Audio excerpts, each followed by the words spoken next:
Welcome, everyone, to another episode of Big Chad and Friends. I am your host, the one and only Big Chad. And on this podcast, I'm going to be interviewing musicians, artists, creative people, those who I think bring something cool and unique to the world and give you an insight into their life and see what makes them tick. And today I have a lovely guest. Yep, I said lovely, wonderful, the awesome, the amazing, the dog. That's who exactly I'm referring to. It's not me. Not you, though. No, just kidding. Ladies and gentlemen, boys and girls, children of all ages, welcome to the stage. Zosia West, my friend. Zo, how are you doing? Do you want my real answer or do you want the Hollywood answer? Oh, okay. Give me the real answer. I'm fucking tired, bro. This shit sucks. Because you. Am I allowed to swear?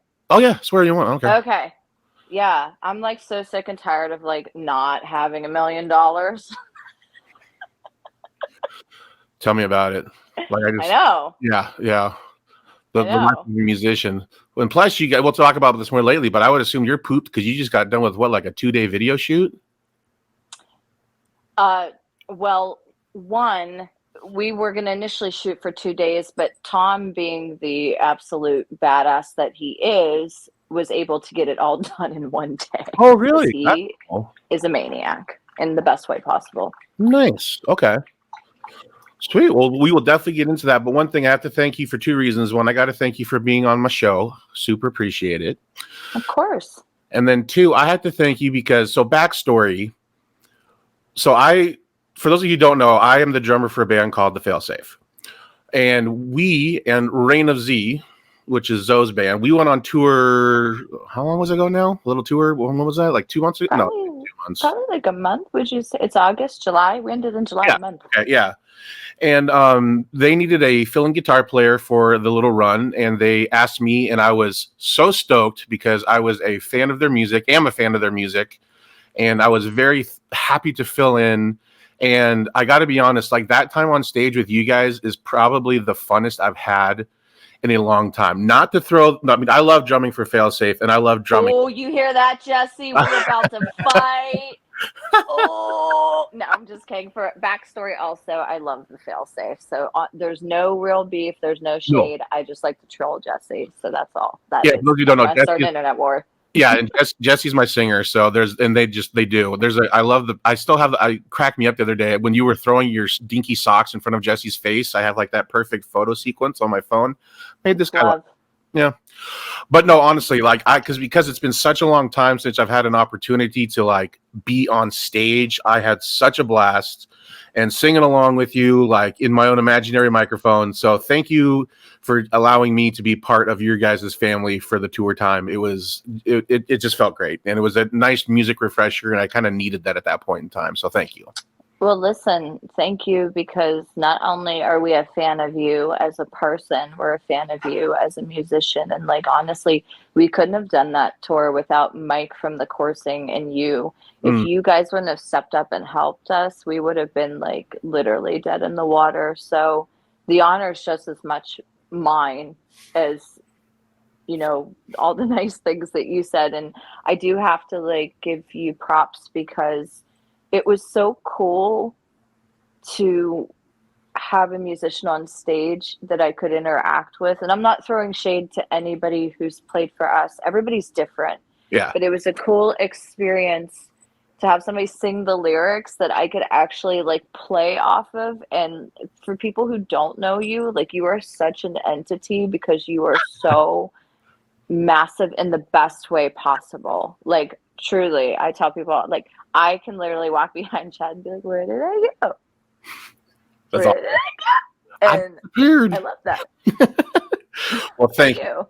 It's all about, I mean, that's the great thing about, I mean, this scene in general is the support and the love, and every band, and I'm sure it's probably the same for you. There's always rare exceptions, but you make family whenever you tour with a new band or play a show. Like you really, really do. And I think that is kind of a unique thing to at least the harder music scene, because we understand the struggle, and the struggle is real, and we find comfort with that in each other and support with that in each other. So no, 100%. So thank you, and you're welcome, and I love you. Oh, I love you too. I will literally go out with you guys anytime. Dude. You have to be the one to call me though, not Jesse. Like if you call me and say, Z, will you do this tour? Yes. If Jesse calls me, I'll be like, well, and then I'll ghost him for a week and then I'll tell him yes. Well, because Jesse's going to bitch about something for the first 20 minutes of the phone call anyway. I do love him though. Everybody, I love Jesse. No, we love Jesse. Everybody know that. I do love Jesse. I love to hate Jesse is really what it boils down to. Me and him, like, man, he loves to push my buttons and he knows how to get under my skin. And he loves to pick at me. Oh my God. Like I would never hit the guy, but I threaten to beat him up all the time. And he just is in his, what did I do? Jesse, you know what you did. You go sit. Listen, I wouldn't pick a fight with you. If anything, I would pick a fight with somebody and then hide behind you. Like that's what I would do in that situation. I'd be like, yeah, well you're da da da da, and then just hide behind you and be like, what you gonna do now? And then just run. Fair enough. Fair enough. That's what I would do. Well, if you don't mind, I want to jump into a little segment here that I like. Yeah. Oh, check this out. I got a little banner even. 8 questions to where I'm going to ask you some cheesy questions, and I want you to give me the first thing that pops in your mind. Okay. And we're going to get to know you a little bit, and we'll just rock and roll from there. All right. So, favorite food? Sushi. Oh. Now, okay, quick question. Are you a wasabi in the soy sauce kind of girl? Or yeah. No? I'm sorry. I guess we can't go out. Here's the thing. I love hot stuff, but there's something about like wasabi or like even horseradish that just hits me weird. I could see that. Yeah. I mean, listen, I put so much real talk. If we ever like go out on tour together, we just hang out for a while. You'll notice I will put so much wasabi in that I will eat it. And Berg will know because I'll start crying, and I'll make this like horrific face. Like there's nothing attractive about it. I'm like, it hurts so good. It hurts so good, and he's like, "Are you okay?" And it's almost like taking those shots that you shouldn't drink. And I'm like, "No, it's hitting good," and I'm like crying. It's fine. You're like, things are fine. These are happy tears. Things are great. Yeah, exactly. All right, favorite beverage, both adult beverage and non-adult beverage. Non-adult beverage because I'm a child. Shirley Temple. Shut up! Really, I love a good Shirley Temple. That's awesome, man. Oh, for sure. Adult beverage, Jack and Coke. Preach, dude. Amen, Mr. Jack Daniels. All right, here's another one. Favorite toy as a kid? Bunny Boo. What's that? So. Do you see this right now? She's like, excuse me, you're my favorite. I'm sorry. Good Lord. Bunny Boo is a stuffed bunny that actually, believe it or not, still works. My grandmother gave it to me, and I still sometimes when I'm having like a mental meltdown, which is every other day, or having a bad day, I still sleep with it. I have no shame. I will say that, but it sings like a song. It still works after all this time. That's crazy. How old were you when you got it though? I think I was an infant. I will have to. I told you this was going to happen. Hey, that's okay. Bring it on. I love guest commentary. You about to get it. All right. But I definitely think. I think I was an infant when I got it. I will fact check that with my mom because I don't want to tell you the wrong thing. So similar situation. I still have a bear that was put in my crib even before I was born. This bear was hanging out in my crib like 2 months before I was born. So it's technically older than I am. And I still have it. It is beat to shit. It's got no eyes, no nose, no stuffing. It is a piece of cloth at this point in time. But damn it, that bear will go with me to the grave. Facts. Mm-hmm. I think those are the toys that you can't put a price tag on. You know what I mean? No, absolutely. It's just, man. Bear. And that was his name, Bear, because I'm super creative like that. Just Bear. So good. Yeah. All right. Favorite current TV show or series that you're binge watching? Silicon Valley. I heard of that one. Okay, it's on HBO Max. Okay. It's about these guys in like the tech world that it kind of reminds me a lot of the music industry where like they develop the software and then like big corporate companies try to steal it from them and then they get into like lawsuits that they can't afford. It's very much like the music industry, but like the tech world.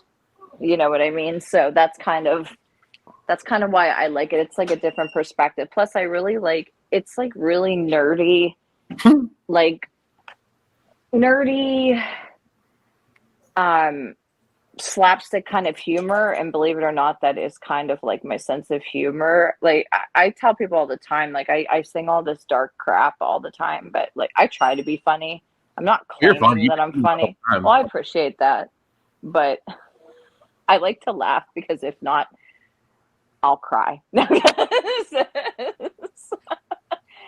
The world is dark and full of terrors, so I cover all of my trauma with humor. Hey, well, isn't that the saying? Like, comedy is drama plus time, or like Yes. something to that extent. Yeah.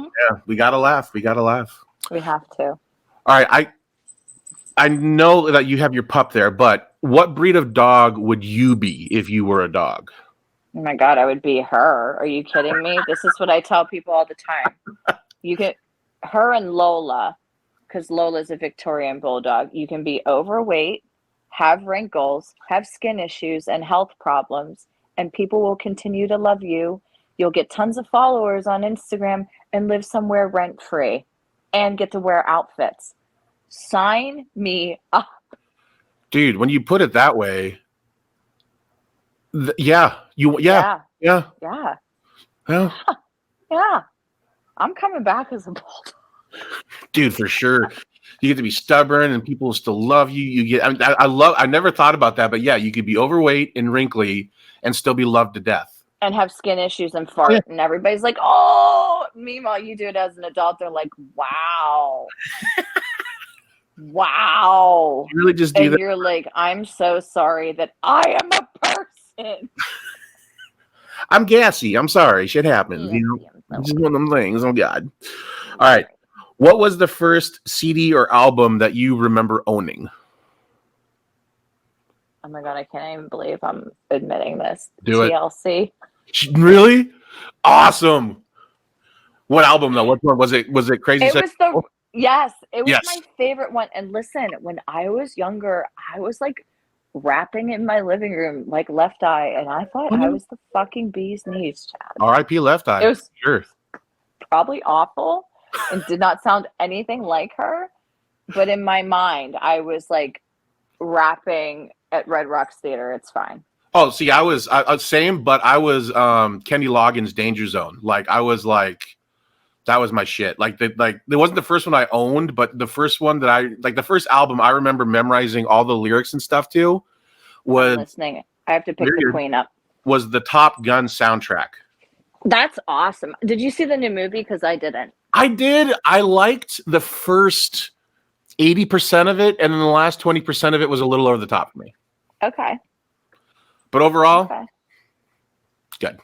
It was good. I haven't seen it yet, but I heard Lady Gaga's like song to the movie, so I was really vibing with that. So, not that means anything, but that's the closest I got to the new talk. I dig it. Okay, so outside of music, what is your favorite activity? Pole dancing. Oh, yeah. Dude, so I just went to my first ever pole dancing showcase to support a friend of mine. What'd you think? Dude, the athleticism, next level. Like, next level. Like, how it was all just kind of like, I mean, I was kind of like awestruck because it was just like, how are you holding yourself and doing that and still looking graceful and just, I was thoroughly impressed. I mean, I went there not knowing what to expect because I've never been to one of these things before, but I walked out of there going like, holy shit, that was really cool.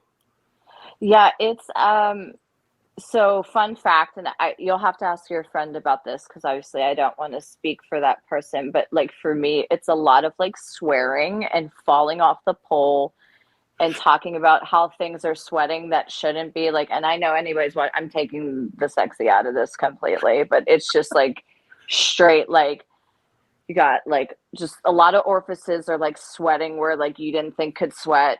and there's just a lot of things being said. So I always wish I could like film the outtakes because usually me and my teacher, who's also a really good friend of mine, are saying a lot of explicits.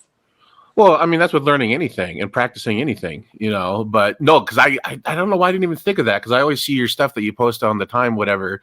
Duh. I was like, I wonder what it is. Okay. Man. It's okay. It's not really something like I go out of my way to be like, I'm a pole dancer. But then, like, when I see other people online, I'm like, girl, let me teach you the ways. Because I used to teach it. Oh, no shit. Oh, okay. Damn. But see, my mind's already being blown, like, here in the just first 10 minutes of this conversation. And I'm like, hell yeah. Well, I can't take credit. I mean, it's not, I like to learn and just live and try to do everything because we don't know when life's going to unfortunately be snuffed underneath us. So I'm just going to be like, yeah, I'm going to go do that. I might be terrible at it, but I'm going to go try it. I dig it. I dig it. Thank you. All right. So obviously I know you're a vocalist, but was there like a first instrument that made its way into your life? And if so, what was it? Yeah. So people don't know this about me, but I do play piano. Oh, no shit. I do. I do write a lot of stuff on piano. Here's the vocalist. That's what I'm saying. Just sing it. She's really getting it out. Like I played drums for a while in middle school. Nothing like what you guys do. And my first instrument was piano, and then it was flute. Badass. And then I moved into drums, and then and then guitar, and then piano. And piano is the one that kind of stuck with it. Yeah. No, I started off on piano too, and I'm a firm believer that like if you want to learn an instrument, start on piano because it teaches you so many other things. You know, yeah. So if anyone's out there wants to learn music or has kids that want to learn how to play music and you want to get them into something, obviously you want them to do what they're passionate about. But if they're kind of open to it, I advertise piano just because it opens so many doors for you. I agree completely. And it helps you communicate with other musicians and even sometimes producers. You can just go over and be like, no, this note, plonk, you know? And then they're like, oh, I got you. I get what you're putting down. All right, final first date question. Yes. What would people be surprised to find on your playlist currently? Musicals. See, I know you, and so I'm not surprised that that's your answer. But for those who are familiar with your music, that might be like, huh? What do you know about me rapping Hamilton in the car and driving Berg out of his mind?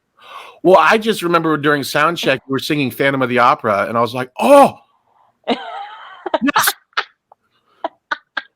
That's my background. So, like, I will literally be having a day and I'll put on like Dear Evan Hansen and go on like a whole mental journey and start crying. It's fine. I'm well adjusted and in therapy. It's cool. So let's say into that because that's a good kind of parallel to where I want to go next. So you're a vocalist, an amazing vocalist. Love your voice. Thanks. When did you first like discover your voice? When did you first realize, oh crap, I have something here and this is a talent? I don't think I ever thought like I was a good vocalist, and that's not me. Like this one's a good vocalist. She's amazing. I just, when I was younger, I always performed, and I didn't know what else to do. Like other kids were out going to parties and hanging out with people, and I was literally, 5 days a week on the weekends, dancing, singing, and acting. So I think being in a very cutthroat industry at such a young age, I never thought that I was good. I just was kind of like, I don't know how to do anything else. So I kind of have to figure out how to make this work. I feel you. Does that make sense? Totally. Okay. Totally. So then, since you said you started with this as a kid, give me like a run through of your vocal path, I guess. So obviously you have classically trained chops. You did musicals and things of the like. Was that the segue? I mean, that's where you first started cutting your teeth? Was in those type of things?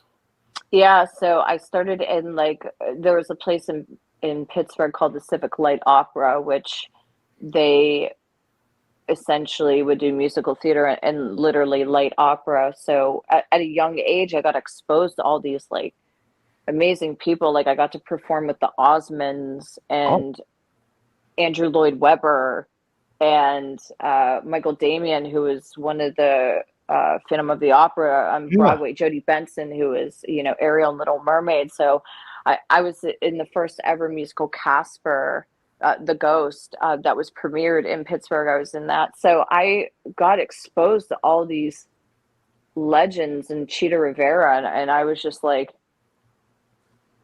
I want to do that. But unfortunately, that road kept shutting for me. So finally, I took that as a sign to create something for myself, because I'm like, okay, I'm not fitting into this box. No matter what audition I go to, I'm either, you know, not the right body type, or I'm too ethnic, or I'm not ethnic enough, or my voice doesn't fit my body. I don't know what any of this shit means. Like, I know now in 2022, all these people would probably be canceled. But you know, you have to keep in mind these were like the early 2000s where you could kind of get away with a little bit more crass, if you will, feedback. So I just said, like, you know what, screw it. I am so sick and tired of not being picked. I was never the girl that was picked. Like, I hate to quote Wicked, but I'm going to. Sure. Like, when Elphaba sings I'm not that girl, I was never that girl. I was never picked for anything. Always picked over. So I said, well, I'm going to create something and maybe I'll be picked. Well, I'm curious. So obviously classical music and musicals, though they share like similar vocal techniques and stuff, I'm sure, to heavier rock and metal, but stylistically that's pretty different. So what brought you to the dark side? What was the catalyst that introduced you to this style of music that you now perform and write and all that fun jazz? I think it's a combination between the industry and, like, unfortunately my life. Like I didn't really have a happy childhood, not to sound stereotypical, but I didn't have a happy childhood. I was constantly bullied. I had horrific, like, body issues and didn't really have a lot of, like, friends. I was never the popular girl. I was always like the weird goth girl. I always just felt different, not to sound cliche, but I always felt isolated and my brain worked differently. So it was really hard for me to kind of migrate into this world where a lot of the things that people put emphasis and effort on, I just didn't really make sense to me. And I didn't care about it. Yeah. So between, like, childhood trauma and being rejected and being bullied and all these things, I was like, well, here's a genre of music where every time I listened to it, and what the album that really did it was, oh, Jesse's gonna lose it, was Evanescence Fallen. Hey, that album was there for me when I needed it. I get you. You hear that, Jesse? Quit being a hater. So, and once I heard her, I was like, wow, I sound ish like that. Like, she sings like me. I can do that, maybe. So that kind of is what catapulted me into this whole psycho circus of what we call hard rock. Hard rock, it's because I get that question, like, when my parents ask me that, and like other people, I was like, what is it about this? It's just like, it hits that bone, it hits that nerve in a way that society and everything else out there just doesn't hit. You know, it floods your body, it just floods your mind, it fills your soul, or whatever term you want to use. But there's just something about that connection that you can make with that music and those people singing those things and those lyrics and the content, and I can't really find that with any other genre of music. I love other genres of music, but I at least personally haven't been able to find that kind of connection because of those reasons. You know, like I don't want to go on a tangent, but it's just, I just am very passionate about it. And it's such a beautiful thing, the way that it heals, takes a negative thing and helps heal. You know, it's a magical thing, you know? It is. And I think when you walk into a concert or you tour with other musicians, you know, now, or you meet other people, it's like people just get it. Like, you don't even have to say anything. Yeah. It's just like, okay, this dude's been through some shit. This person's been through some shit. We are all here. We've all been through some shit. This is why we're here. This is the universal language where, you know, hopefully nobody's going to judge me, and I can just. P.S. for the audience, she hates metal. Well, what's her She style? does. She loves country music. Well, you know, I can't hate on that. That's why I try to sell her off. But I'm just told her, I was like, you are not my child. That face, though. Oh my God. I know. I'm gonna pay for that later. But but I tell people all the time too, like, the person that I create on stage is the person I wish I could be. Plus, it prevents me from going to jail, because like murder's obviously frowned upon. Yeah. And you know, getting into fights is frowned upon. So I figure if I go on stage and scream at people, it's like a good compromise. I dig it.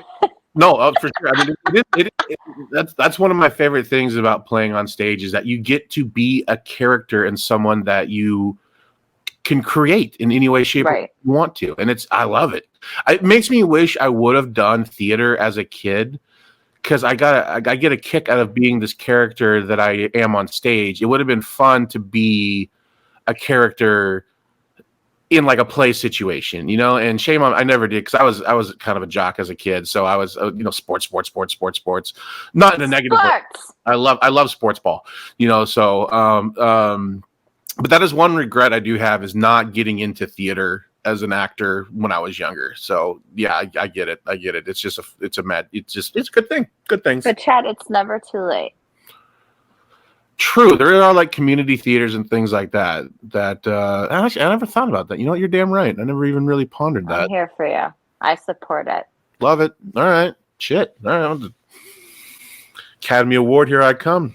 That's right. I'll be first row with my big sign saying, "I told you, Jesse." We're just gonna I love how this podcast is like 30% hating on Jesse, like throughout. Yeah. Just little jabs thrown in there, and then knowing him, he'll probably never watch this anyway, so it's totally fine because he's a butthead. I'm gonna tag him in it and just be like, the bottom half, like, listen to all the crap that we talked on the fail safe, and then he'll watch it. Oh yeah, probably. Or Heather will watch it. Yeah, Heather will watch it. Heather will watch it for sure. Yeah.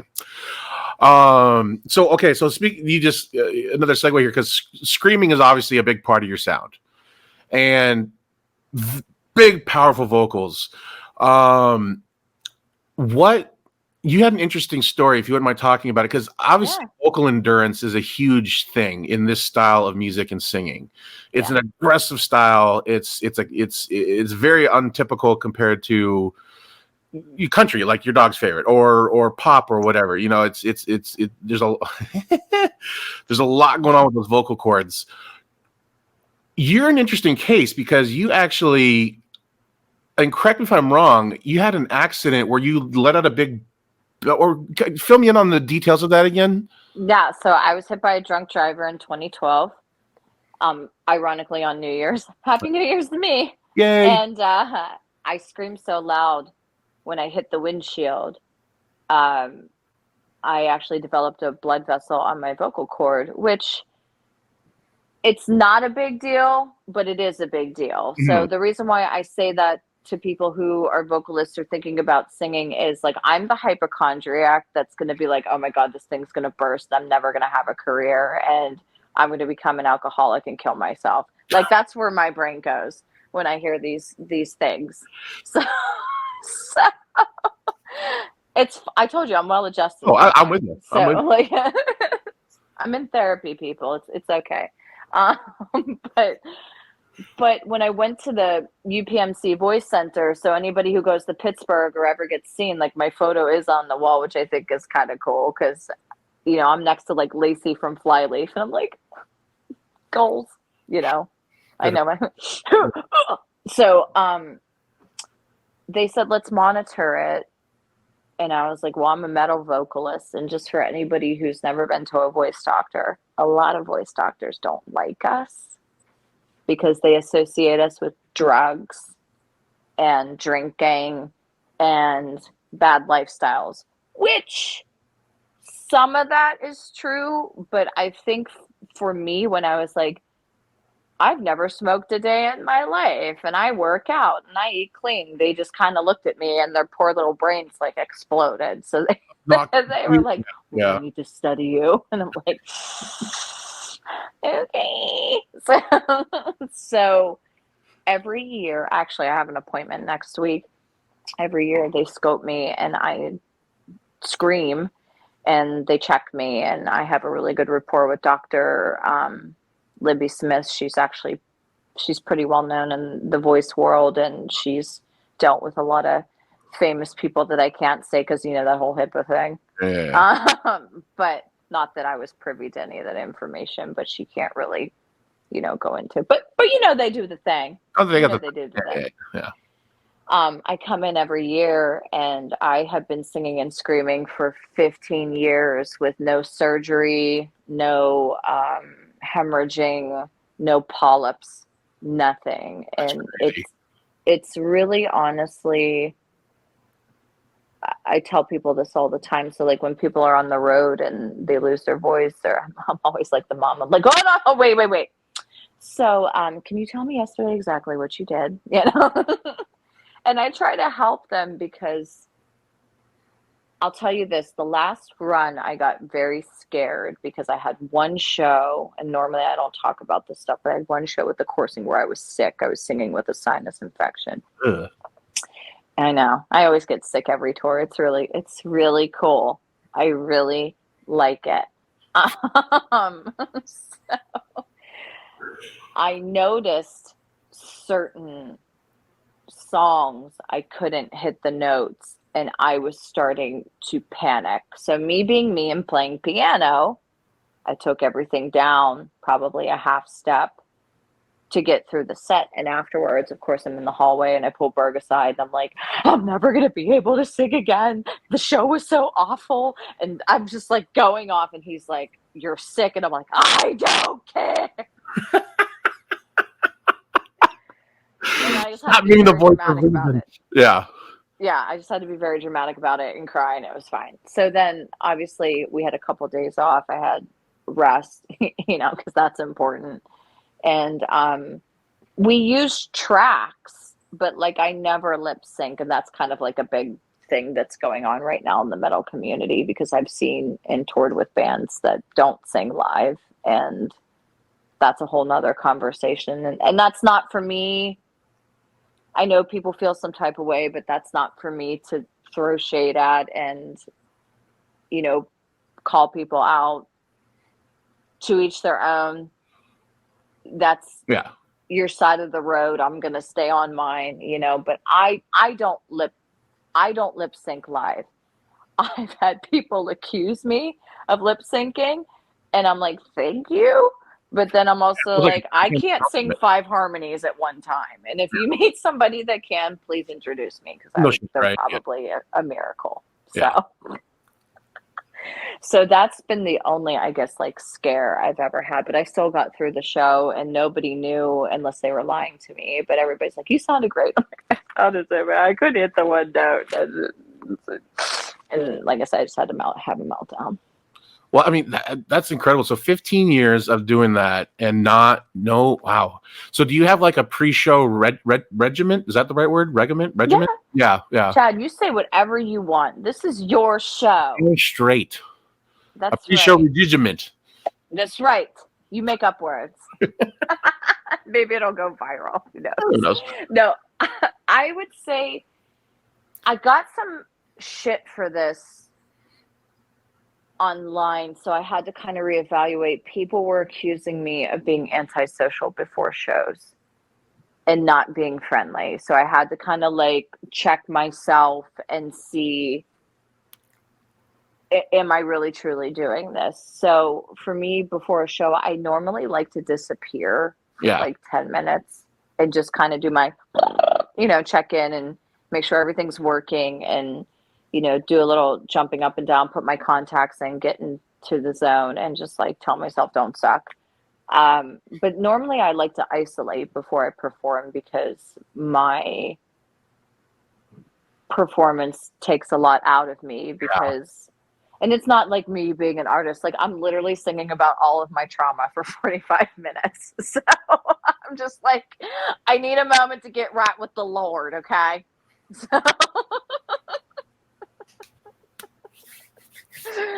So I just need like 10 minutes to like check myself before I wreck everything. So that's essentially like my ritual. So I am by nature an isolating type of creature. So I'm trying really hard to not do that. Mm-hmm.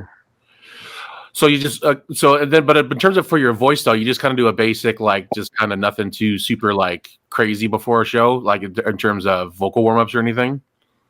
I drink a lot of water. Yeah. Which as a result is terrible because I pee so much and my costume's horrific to get off.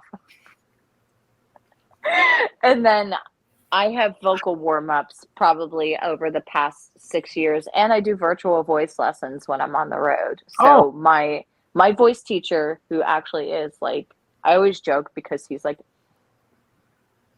very no tattoos, khaki shorts, very like, I don't want to say conservative. That's not the right word, but total opposite of me. And he's like, okay, when you're going to scream, I need you to scream. And I'm just like, you're like, dude's teaching me right now. Okay. Did oil and water just mix? What happened? Yeah. And the best part about it is I do all my voice lessons in a church, which is hysterical. So I'm like screaming down the hall where like a pastor is walking by and I'm like, I'm sorry, I'm not possessed, I'm not the devil, depending who you ask, I might be. Yeah. But sorry. So I do virtual voice lessons on the road to keep myself healthy. And he kind of, poor guy, does more like psychologically more debunking than vocally. Well, they're connected, I feel, For sure. Absolutely. So I do usually like a vocalese, like about 10 to 20 minutes, and then I'll go perform. And then afterwards you'll see me like, and I'm like, I'm not having issues. I might be having issues, but I'm 66 and one half dozen in the other, Yeah, exactly. So what would you say, because I mean, you've obviously been on the road a ton and you're taking care of your voice. What would you say is for like up and coming singers and bands that are starting to tour and play show after show? What do you see people or singers doing wrong where you're like, oh, you shouldn't be doing this and you should be doing this in terms of keeping them going for a 2-week long tour or a 3-week long tour? I'm going to get so much shit for this and I'm so sorry. Do it. Diet, not exercising, smoking, and drinking. So even diet has an impact on your voice, huh? Oh my God. Well, I try to tell people your vocal cords, I just want to preface, I am not a doctor. So I don't want like vocal doctors being like, starting to troll. I'm not a doctor. This is just what I've learned from my experience. Your vocal cords are these tiny little flaps. Okay. And your body is made up of atoms and protein, and it is so important. And my voice teacher, who's also a speech pathologist, will preach this to the day he dies. Eating healthy, for what that looks like for you, is so imperative to have a good performance. Like I know, like on the day of shows, like I don't eat before I go on stage. It puts too much pressure on my diaphragm. So then I can't hit the high notes I want to hit. I can't scream the way I want to scream because now I feel so super full. Yeah. But I also know like fried food is going to mess me up. Dairy is going to mess me up. That's usually a stereotype. Some dairy actually helps some vocalists. Some people need that coat. For me, it wreaks havoc on me. Smoking. Some people My vocal coach said this best. Some people have vocal cords of steel. They can put their voice through the apocalypse and they're going to be able to do it night after night after night after night. But I've seen so many people start drinking and smoking on the road, and I hear it. By week 2, they're losing their voice. They're hoarse. They can't talk before a performance. And I tell people, when you smoke and you drink, and I'm not like trying to tell people the business or tell them, what to do. Yeah. But you're literally going like this to your voice. You're dehydrating it. Oh, okay. And you're constricting it. So when you're putting all that in your body and you're going on stage and you're like, yeah, alcohol loosens me up and it does this. It does, but then you're putting so much stress into these 2 little flaps that have to perform for a half an hour to an hour or whatever. So, like I said, I try not to tell people the business because it's their body, it's their life. I'm not here to tell them what to do. But a lot of times I'm like, well, you've been drinking every night, and then you wonder why your voice is shit. Yeah, no. I guess, I always knew the smoking was, but I never really thought about the drinking and the diet, but you're 100% right. It's part of your body. You got to treat your body right. Your cords are part of your body. So okay, mind blown a little bit. Yep. I'm sorry. No, that's great. I never made that connection. And it also makes me want to throw stuff at Jesse now when he eats hot wings and cheese curds before a show. Jesse is a medical anomaly that is currently being studied by the U.S. government. So, that's actually not true. But if we could actually get that rumor to go viral, that'd be pretty sick. Well, the thing that trips me out about Jesse, he never sweats, ever. Oh, I know. And he wears white. Yeah. And I'm like, if I wore white, I would look like Pigpen. Yeah. The peanut gallery. Like, his white is like perfect. He's like, yeah, I've been wearing this for 3 days. And I'm like, I can't wear white for 5 minutes without getting something on it. Like this Whitechapel, I'm pretty sure like one of the H has our stain on it already. That's probably what's going on right now. But I wanted to say this real quick before we move on. I wanted to tell people, when you're a vocalist, you're an athlete. You're just a different type of athlete, and your body's your temple. That's why, like, on tour, I wake up every day. I go to Planet Fitness 5 days a week. I track my calories. I drink a ton of water. I try to get my sleep. I try to stay on a regimen because these people spend their hard-earned money to come see us play, and they deserve a good show. And if I go off the rails, I'm just saying, I would be the type of person, if I drank every night, I would break my hip or my voice would go out. This is just me. This is my luck. And I would not be able to perform. So I just am like, you know what? It's not broke. I'm not going to fix it. I'm just going to keep it going. Amen. And you do it well. And you've been, and then what you've done has paid off for sure, in my opinion, with your longevity. And because I didn't know 15 years. I mean, damn, that was a kind of I didn't know you were screaming for those many years. That's I love vows. Thous many years, my lady. See? Fair. So awesome topic. Now let's talk about the band, because obviously, so first off, Reign of Z, you need to tell the story of how the band name came to be, because I love it. Right there. This is the superstar, ladies and gentlemen. See, she knows. Oh, yeah. This is the superstar. So everybody who knows Reign of Z knows Berg. Berg, I always joke and say, is the CEO of Reign of Z. Berg is a smartass. Berg is a smartass and a jokester. Oh, yeah. Reign of Z is because of Berg. So, fun, interesting story, and I will finish telling the story. So, we check out the Holiday Inn yesterday, and the guy at the front desk was like, oh, Reign of Z. He's like, that's kind of a pretentious name. I've never had anybody say that to me, at least to my face. And I looked at him and I said, I never thought of it that way, but I didn't come up with the name. You're like, not guilty. Which I didn't. Yeah. I didn't. So I will say this. I went to LA to visit a friend. I also met with Frankie Seal, who was the ex-bass player now of New Year's Day. Mm-hmm. I met with him. I was telling him I was looking to get back into music, blah, blah, blah. He's like, you have such a cool name. You should name it after you. Despite what people feel, I did not like that. I was like, it's weird.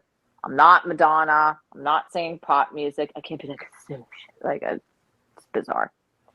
So before like we really like started playing shows, Berg's like, well, everybody likes your dog, so why don't you name it after the dog and name it? I always have to do my Berg impression. Well, it's and name it. Yeah. Thank you. I appreciate that. I've mastered it over 6 years.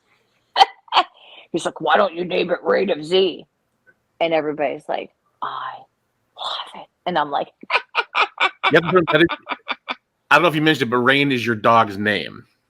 We have to throw that out there. That is the Rain. That it goes in. Yes. That is the Rain. I am irrelevant. That's the superstar. I love that story. Named after a dog. I love it. And not just a dog, a country loving, vocal bulldog, screaming, jowl dropping dog. And her lineage is from England. So I'm like, what are you doing? Why do you like country music? Like, you're supposed to be Sex Pistols and like, God save the Queen. And she's like, can you put on some Brad Paisley, please? Well, you know, it's there's always that oddball, you know, and we love them for it. I do, but I always tell her, I was like, you're not mine. I didn't give birth to you. Like, you're adopted. You are adopted. And then I'm like, I'm so sorry. Please come sleep in my bed or I'll cry. Yeah. So, okay. So Reign of Z has been around since approximately when? 2017. 2017. Okay. Then obviously there's been some lineup changes, which is the curse of any band. But I feel like we're cursed, Chad. I don't want to say you're cursed, but man, have you guys had a string of bad luck. So I said that even our producers are like, we need to lift this curse off of you. And I'm like, yeah, that would be cool. Could something good happen? I know. Then I wouldn't have all of this sense of humor. So what was I going to say? I just totally lost. You ever had a train of thought? You're like, I'm going to say something great. Yeah. Use it. Yeah. The train derails. That's my life every day. Because I got excited by another question that I wanted to ask, and that completely derailed the first question. No, it's okay. So Reign of Z, obviously we have the Berg on the band. Oh, give me a breakdown of everyone in the band right now. Oh, and I'm going to add a twist to this. Give me a breakdown of everyone in the band, and in your opinion, including yourself, because what animal would they all be? Oh God. Okay, so Eric is officially our drummer. I love Eric. We love Eric. I would think like Eric would be like he's like a combination between like a hyena and a chihuahua. He's like, he's just like, and before he calls me and says, I saw that interview and you heard me, he's just so like, he is on all the time. He is. And I love it because Berg is like, everybody thinks Berg's grumpy because he just has resting beard face. But I just tell you, that's his face. Like when people don't know me, they're like, "You're always pissed off." I'm like, "It's just my face." Yeah. It's just. I'm sorry. It's just. This is yeah.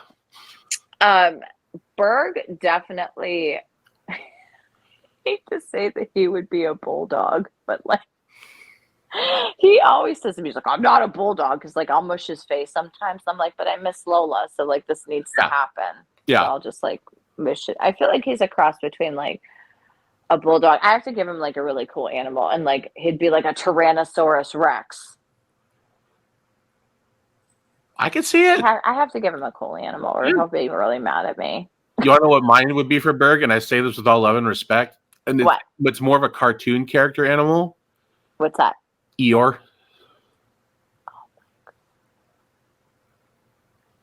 So somebody in his that used to be. Somebody he used to date used to say that. Really? Oh my God. Sorry. And then, but like a more positive Eeyore, but his demeanor, right. Just, you know what I mean? Like, kind of like Eeyore on Lexapro. No shade to anybody that's on antidepressants. You're doing the right thing. No. Preach. Yeah. Grayson is filling in for guitar, and I would. I haven't really got to know Grayson yet. I do hope he stays on with us because I really do adore him.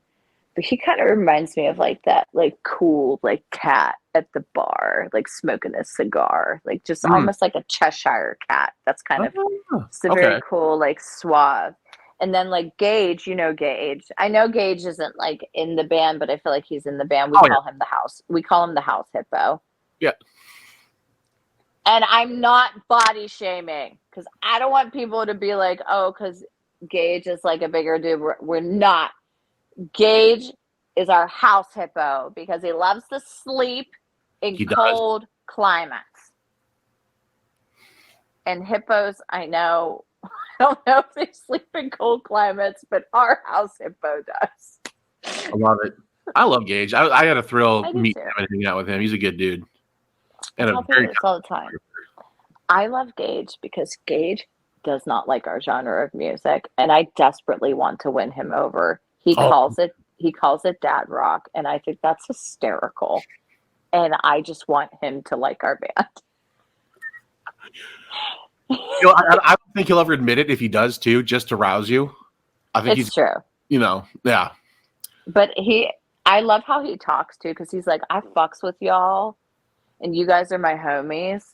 And Gage and Grayson are younger, so they're so on the cusp with all this lingo. So half the time I have to be like, wait, what did you just say? Can you break that down for me?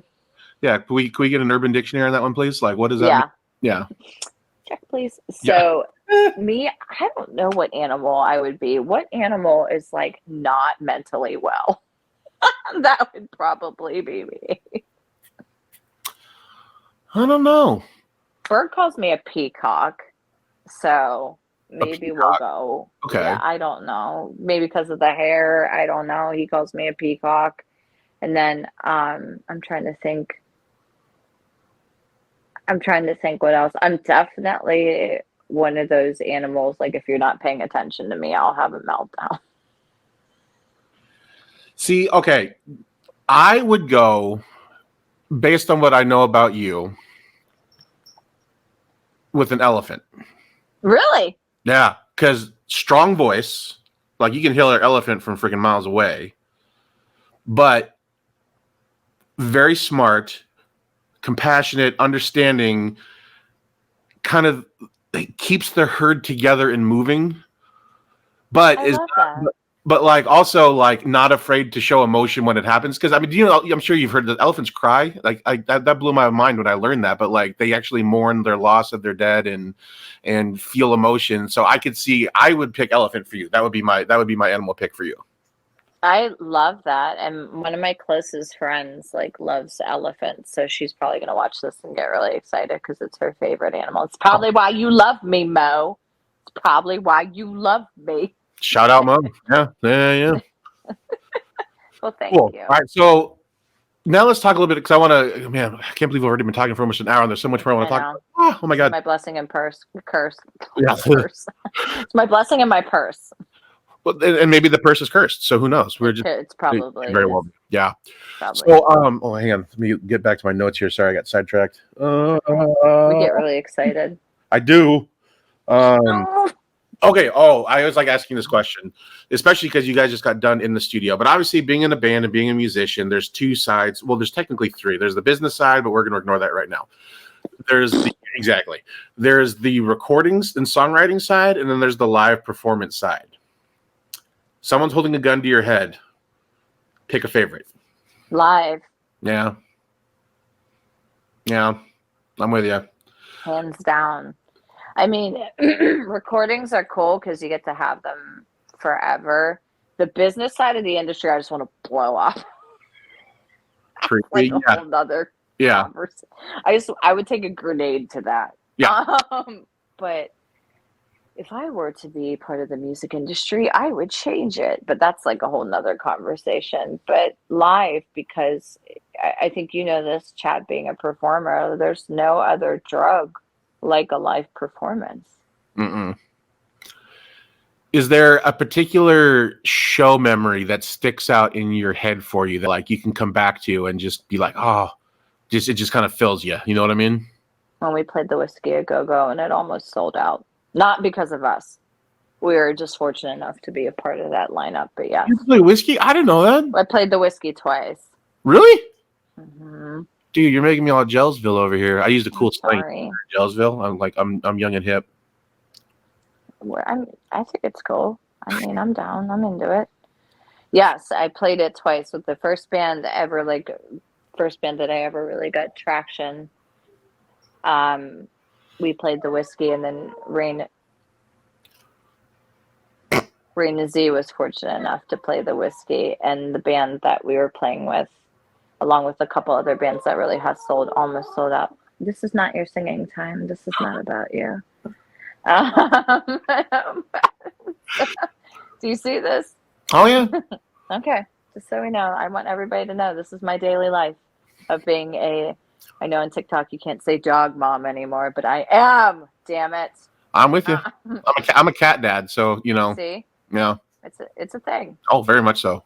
It's a full-time responsibility. Well, yeah. But yes, the whiskey, seeing your name on the marquee, Oh. being in the room where you see like every person who's a person sign the wall, Chester Bennington. I mean, Charles Manson used to party there. I'm not glorifying him, but I'm just saying, like the history in that. Yeah, there's so much history, and to touch the walls, to sit where so many have sat. It's just like, is this my life right now? And then you pull a Wayne's World where you're like, I'm not worthy. Give me 2 seconds. My cat is eating my French fries. See that? See, Chad? Monsters.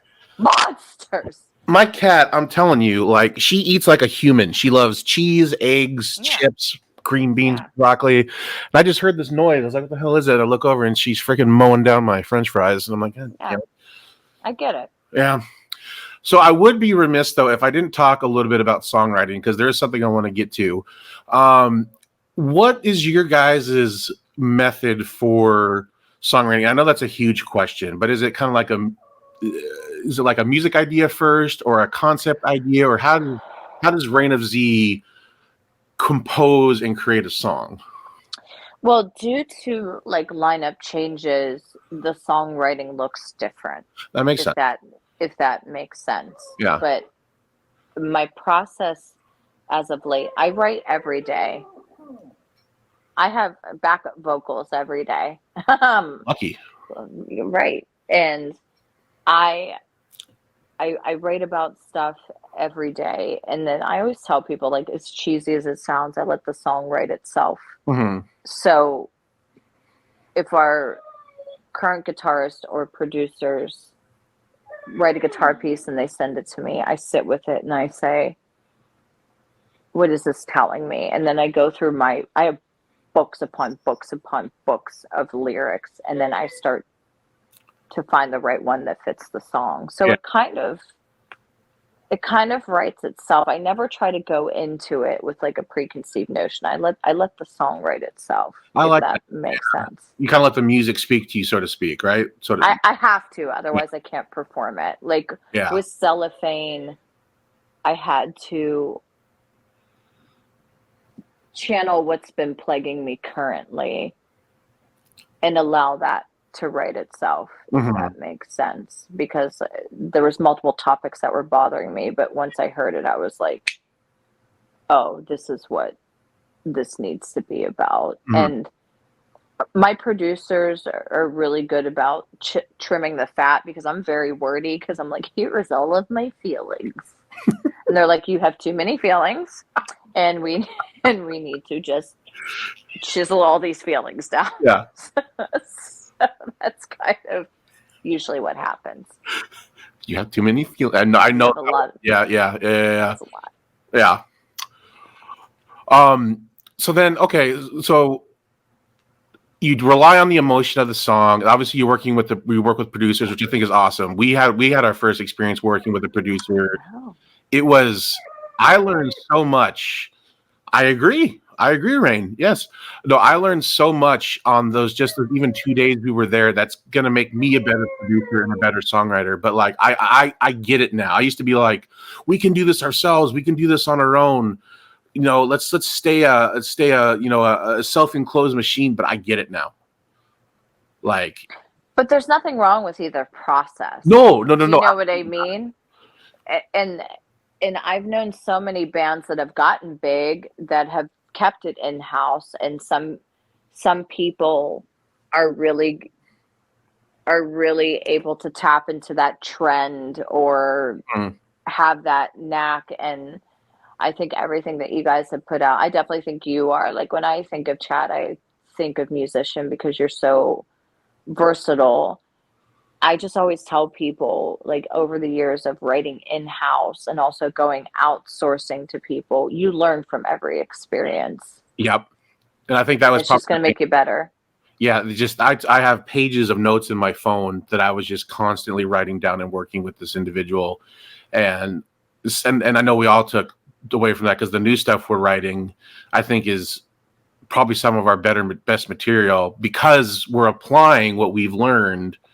And it's just been a really cool process. So I just think that's such a cool thing. Yeah, just getting that outside ear and outside perspective is just fantastic. So now I do want to go into a little more detail about one of your songs in particular. I think is a great song because it touches on something that needs to be touched on, and that's dysmorphia. So correct me if I'm wrong. The term is what it's about essentially is I guess I don't want to call it a condition because that seems it's a You could say whatever you want. I mean, it is a condition or an illness or however in 2022 we want to label it. So, yeah. I mean, I don't think that's the wrong way to put it. But it's about a body dysmorphia, and essentially, I mean, I read the Google definition, but it's correct me if I'm wrong here. It's basically you have false negative images about your body, whether that be I'm too skinny or I'm too overweight or I'm not buff enough or I'm not whatever it is. It's something to where you look at yourself and you just don't like what you see in the mirror. And once I always loved the song, but once I started listening to the song more, once I knew I was going to film with you guys, that's when I really started paying attention to what the song was about. And I was like, this is something that needs to be talked about more and heard about more and not afraid to be put out there. So, I mean, if you don't mind me getting a little deep into you, No, you can. What spawned that vibe for you and that want to share those thoughts and feelings about getting the word out there about body dysmorphia and making it a thing? I think it for me, just growing up in this industry, truly, like being 10 years old and making yourself throw up in a bathroom. Mm-hmm. You know, starving yourself at 8 to 10 years old just because you're going to an audition or you're going to a modeling and the director looks at you at 10 years old and says you're fat or your nose is too bumpy or you need to clear up your skin. Like, I will never forget this moment. I got an audition with Mary Grady. She was the Olsen twins agent. Mm-hmm. And I went to audition in front of her. And she came up to me afterwards, and she was a lot older. I don't even know if she's still alive. And she came up to me, and I was 15 years old. She goes, "You need to lose 25 pounds if you're going to work in this industry." And I have battled that my whole life. Mm-hmm. And then I started, it's almost like I tell people, it's like a gateway drug. Yeah. You start with eating disorders and then you start with, you know, doing diuretics and then you start starving, you know, back to the eating disorders. Then you start the surgery route. Mm-hmm. And then you wake up and there's still, like, not to turn this whole interview dark, but you still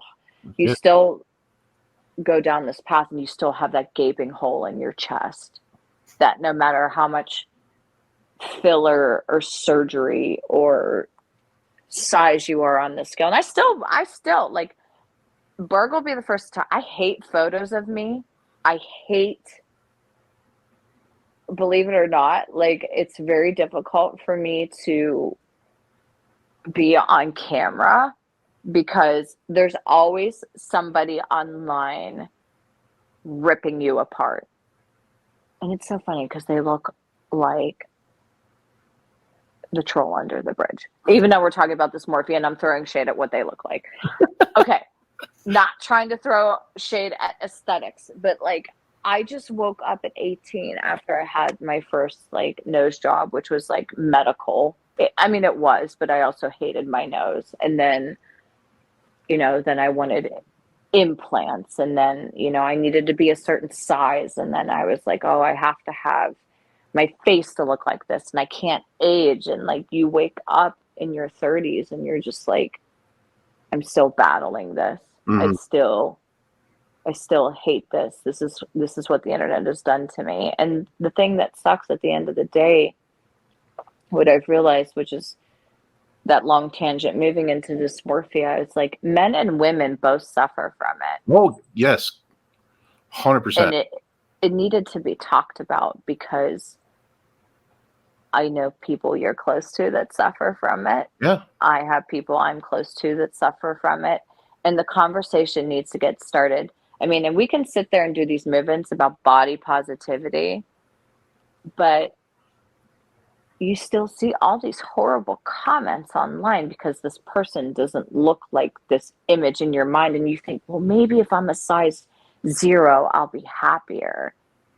But like one of the things that I realized, like the hole in your chest is not going to be filled by needles and scale weight. And I still battle it. I'm not perfect. Like I still succumb to it. I'm not trying to sit there and say like, I'm giving it all up. Like I still battle it constantly. Like I always joke to Berg, and Berg's like, I need flashcards because your face doesn't. I'm like, good, I'm aging in reverse. No, but like, I'm very open about that. I continue to battle it. Like I actually had a Snapchat the other day from a girl that I don't really talk to like much. And she's like, you're so beautiful. Please don't have surgery. And I always said, like, wouldn't it be nice, like, if we could look into the lens of like what other people see of us, and maybe like we wouldn't be so horrible to ourselves. That's why it's so important to me after every show to like hug people and tell them that they're beautiful and like I appreciate them, especially women when they come up and they hug me and they're crying. And that's what touches me, because they'll be like, you're so beautiful. I'm like, oh, you are too. And I mean it. I do. I mean it. And then they're like, oh, not like you. And I'm like, no, we're not doing this. We're not, this isn't like a competitive thing. This is, because I realize some people are going to want to eat cupcakes off my ass, and some people are going to want to throw up when they look at me. And that's what we call life. And there's nothing I could do to change it. Even like looking at Megan Fox's Instagram, there was people that were ripping her apart, and she's allegedly like the goal for beauty. So that's what I mean. You're not going to be everybody's cup of tea. Yeah. No, I just think it was such a cool, I guess I was aware of it, but I didn't know what specifically it was called. And I guess the depths that it can kind of go to, because it all kind of ties into mental health, which I'm a big advocate for, and I know you are too. So I think that's just, I love that song and what you did with it. Thank you. It represents, and your willingness and openness to talk about something not fun to talk about. I give you so much kudos and respect for bringing something like that to light. And I want people to go listen to it on your Spotify and take it in and just think and absorb and understand what men and women go through who are suffering from these kind of things. So I love it. I love it. So thank you. My best friend, who's a casting director out in LA, she's like, you need to go on TikTok and put that on TikTok. And I'm like, oh, that means I have to have another thing. But I'm thinking about it. So I'm just letting you know that I'm thinking about it. Just saying. No way. All right, my friend. Well, we are coming up. I think we're over the hour mark here. Jeez Louise. And I want to try to. I know, but we love each other. Hours, but I want to try to keep them in the hour range here. But then I can have you on another time and we could talk more. So, hey, just saying. But before I do wrap it up, I want you to plug anything you want to plug. Let the people know what's going on with Reign of Z. Let people know what's going on with you. Share with the world what is going on with you. Cellophane is our new single. I've heard it. I've heard an early version, and I love it. And it actually is talked about losing a lot of people touring or whatever, like when you're trying to level up and people just, you know, hating you and talking about you and gossiping and like bullying online. That's kind of what Cellophane is. Mm-hmm. My favorite lyric in it, I just have to say this because I'm super proud of it. It says, "When I'm all but dead, I will still make headlines in your mind." Ooh. Right. Damn. I'd never pat myself on the back, but dude, I'm like, that's pretty cool. That is not that. Wow. I'm sorry, Chad. I didn't mean to. I never do that. I never give myself any positive reinforcement, but that's how I feel because people just love to just like hate people. And it's just like, even though I'm not in your life, I mean, you could take that in many ways. Even though I'm not in your life, you're still doing this. So that's kind of what that lyric, and I think a lot of people can relate to it. But we're hoping to drop that in September with the video. The video is very violent. Ooh. And I get to actually be kind of like a vigilante, which is cool. So I hope are you throwing fists? I mean, I'm definitely doing some crazy shit. Like I might be making out with Cellophane. I don't know, kids. Don't try it at home. That's all I'll say. I was under the supervision of a professional. Well, as long as you were supervised, you know. I usually am supervised. I mean, I think that's just the best thing to do at this point. But we are going on tour with Modern Mimes September 21st through October. I want to say October 16th. I really hope I got that right. It's a good run. And you know what? It's so cool when I get to go out with people that like I'm genuinely fans of people. Because I'm sure you can relate to this. When you get a lineup with a band you've never played with, you're like, oh, I don't know. It's kind of like a dog where you like meet each other. You're like, are we sniffing butts? Or like, we going to bite each other? Like, what are we doing? Yeah. And like when we all can just kind of like, you know, sniff each other and we're like, yeah, we're going to be friends. I'm like, this is awesome. Because I become more a fan of the band when I like them as people. Oh, for sure. And then I'm like, rock out. And then you enjoy seeing them every night and they enjoy seeing you. And it's just. Unless you're Jesse. Well, you know. Just kidding. I'm sorry, Heather. He knows I love him. You kidding me? Heather's probably cracking.